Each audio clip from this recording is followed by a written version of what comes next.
Hi everyone, నమస్తే. Welcome to our channel. మన ఇంట్లో ఒక్కోసారి ఇడ్లీకి దోశకి పిండి లేనప్పుడు లేదా ఇన్స్టెంట్గా సాయంత్రం అప్పటికప్పుడు ఏదైనా తినాలి అని అనిపించేటప్పుడు ఇలా బ్రెడ్తో దోశ చేయండి, చాలా బాగుంటుంది. కోసం మనకి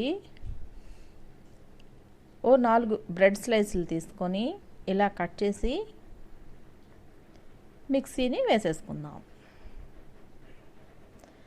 మిక్సీ వేసుకున్నాక ఒక గిన్నెలో దీన్ని తీసుకొని ఇందులో 1/2 కప్పు గోధుమ పిండి, దోశ క్రిస్పీగా రావడం కోసం 1 స్పూన్ బియ్యం పిండి,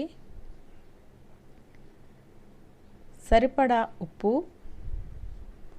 1 స్పూన్ పెరుగు వేసుకుని కొంచెం నీళ్లు పోసుకొని దీన్ని ఇప్పుడు థిక్ పేస్ట్లా కలుపుకుందాం. ఇప్పుడు ఇందులో సన్నగా తరిగిన టమాటో ముక్కలు, సన్నగా తరిగిన ఉల్లిపాయ ముక్కలు, సన్నగా తరిగిన క్యారెట్ ముక్కలు, ఇంకా 3 కరివేపాకు రెమ్మలు కూడా సన్నగా తరుక్కున్నవి వేసేసుకొని అన్నీ బాగా కలిసేలా ఇలా మరొక్కసారి కలుపుకొని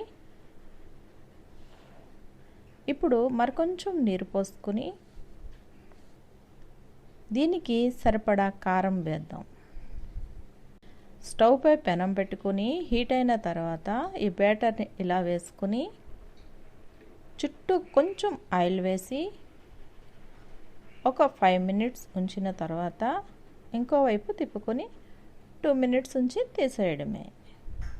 అయితే దీన్ని హైలో కాకుండా మీడియం ఫ్లేమ్ లేదా సిమ్లో పెట్టుకుంటే బాగా ఫ్రై అవుతుంది, కలర్ఫుల్గా కనిపిస్తుంది. ఇంకా క్యారెట్ వేసుకున్నాం కాబట్టి పిల్లలకి కూడా హెల్తీగా మంచిది. దీనికి చట్నీ కూడా అవసరం లేదు. ఇన్స్టెంట్గా తినాలి అనిపించేటప్పుడు ఇలా చేసి చూడండి. Thank you for watching. రేపు ఇంకో వీడియోలో మళ్ళీ కలుసుకుందాం. Have a good day. Bye.